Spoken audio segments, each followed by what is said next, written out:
Ancient Jesus bread discovery unearthed. Ancient 1300-year-old bread of life artifact unearthed in Turkey brings Bible verse to life. Archaeologists have unearthed a remarkable find, a collection of 1300-year-old bread loaves that vividly echo one of the Bible's most well-known verses. Led by the Karaman Museum Directorate, the excavation succeeded in preserving these delicate organic relics through a natural carbonization process that kept them intact for centuries. Now let's explore this story in depth on today's AI podcast. Imagine finding something organic, like a loaf of bread, that somehow survived for 1,300 years. You'd probably think, okay, maybe frozen in ice, or fossilized somehow.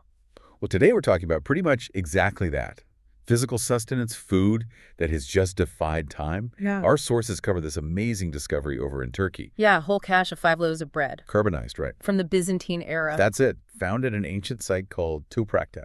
And the really incredible part, one of these loaves actually has an image of Jesus on it. So our mission for this deep dive is to untack this discovery.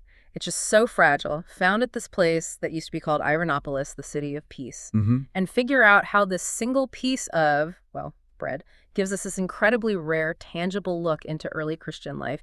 Their devotion, it literally makes that phrase, I am the bread of life, feel three-dimensional. Yeah, it really does. It's not just a picture on some old food. It's like a snapshot, isn't it? Yeah. Their theology, their farming life, their spiritual practices, all preserved because of, well, a geological fluke, really. Okay, let's start there. Just the fact that it survived, because that seems like the first miracle here. It really is. This was found near Ermenek in southern Turkey, putting it squarely in the Byzantine period. I mean, organic stuff lasting 1,300 years, that's almost impossible. Oh, absolutely. Bread, grain, cloth, these things just break down. They decay. It's natural. So how did these survive? Through something called natural carbonization. You need fire, but crucially, you need very limited oxygen. Ah, okay, so it chars but doesn't fully burn. Exactly. It's like a very, very slow, specific kind of burn at just the right heat. Instead of turning to ash, the organic material gets chemically changed into carbon, but it keeps its shape. Wow, that sounds like incredibly precise conditions needed, like a 1 in a million chance. It absolutely is, and that's why it's so valuable historically. Yeah. The sources we looked at, they stress that experts think these are the best preserved ancient bread samples ever found in Anatolia. You can actually see the texture, the shape. You can. Even marks from preparation. It's quite amazing. And crucially, you can see why they were made. These weren't just discarded leftovers. No, not at all. The archaeologists knew pretty quickly what they were looking at because of what was baked into them. Right, the markings. 2 key things, yeah. That's right. 4 of the loaves have these clear cross shapes pressed into them, Maltese crosses specifically. Okay. And then another loaf has an inscription in ancient Greek. And that reads, with our thanks to blessed Jesus. Something like that. Exactly that. So you take that message of thanksgiving, that devotion, plus the cross symbols. It has to be communion bread. Unquestionably, prosphora. Bread made specifically for the Eucharist, for that sacred ritual. And that detail, it actually tells us something specific about the Christianity practice there in the city of peace, doesn't it? Because this was the Byzantine East. They used leavened bread. Precisely. That's a really key theological point. Leavened bread, bread that rises. It symbolized life, the resurrection. Whereas in the West, it was typically unleavened bread, flat bread. Generally, yes. Often representing Christ's purity, or maybe the haste of the Last Supper.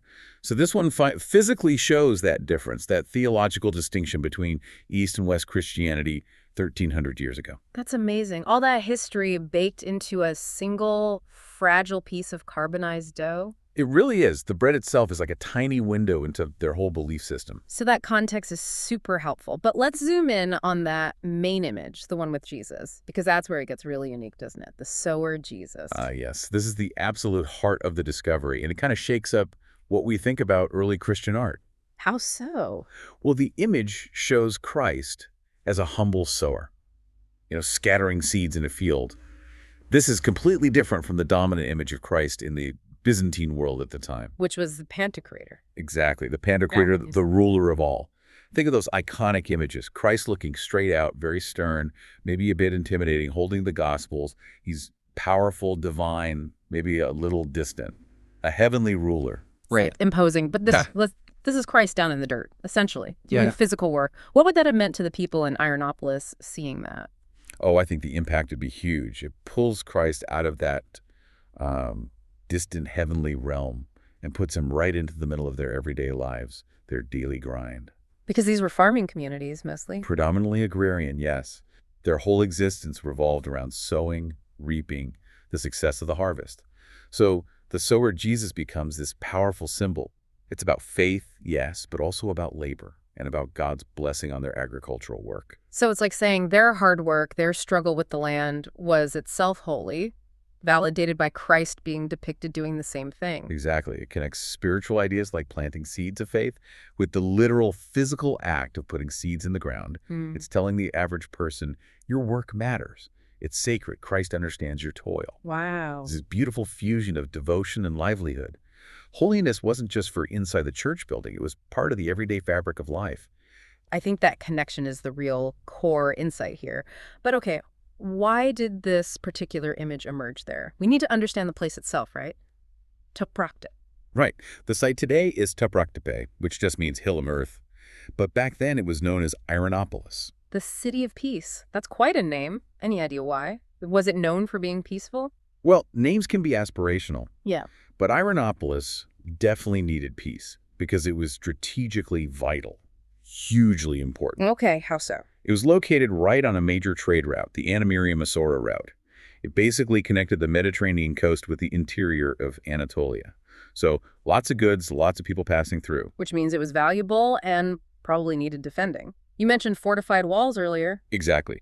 Archaeological surveys show the walls, plus rock-cut homes, big burial grounds.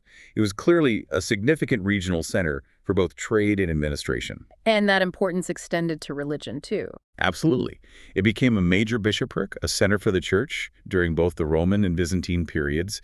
It wasn't some isolated outpost. It was plugged into the wider Byzantine religious network. So it was under the authority of the Patriarchate in Constantinople. That's right, which explains where the liturgical traditions, like using leavened bread, came from that flowed down from the central church authority. But the art, the sower image, that feels more local, more bottom-up. Precisely. The high church sets the rules for the liturgy, but the everyday lives of the people, the farmers, shape the popular devotional imagery.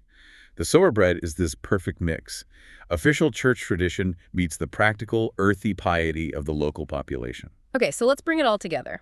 We have this incredibly fragile, ancient bread from a key city, showing Jesus not as a ruler, but as a worker. Why does this one loaf matter so much for us today? Because it makes abstract ideas tangible, This find, maybe better than any old text or theological argument, really brings the Gospel of John, I am the bread of life, into the real world. It wasn't just a phrase they heard read out. No. For the people of Eirenopolis, that idea was central to their existence, centuries after it was first spoken. Spiritual nourishment and physical sustenance were completely intertwined. The sower Jesus loaf becomes the symbol of both things at once, provision and redemption. Yes. When they shared this bread in the Eucharist, they weren't just remembering a past event. They were invoking a blessing on their fields, their work, their future.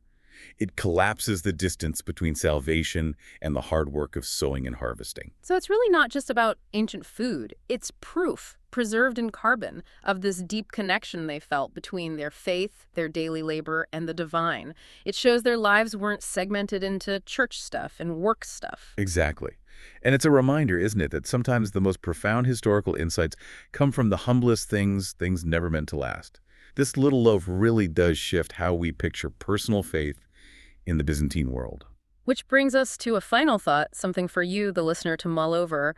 This idea of the sower Jesus today. The people in the city of peace clearly saw faith like grain, something you have to actively cultivate through hard work, daily effort, and then you share the harvest, the nourishment, with others. So if that basic idea holds true, that the sacred isn't just in quiet contemplation, but also in the work we do with our hands, our minds.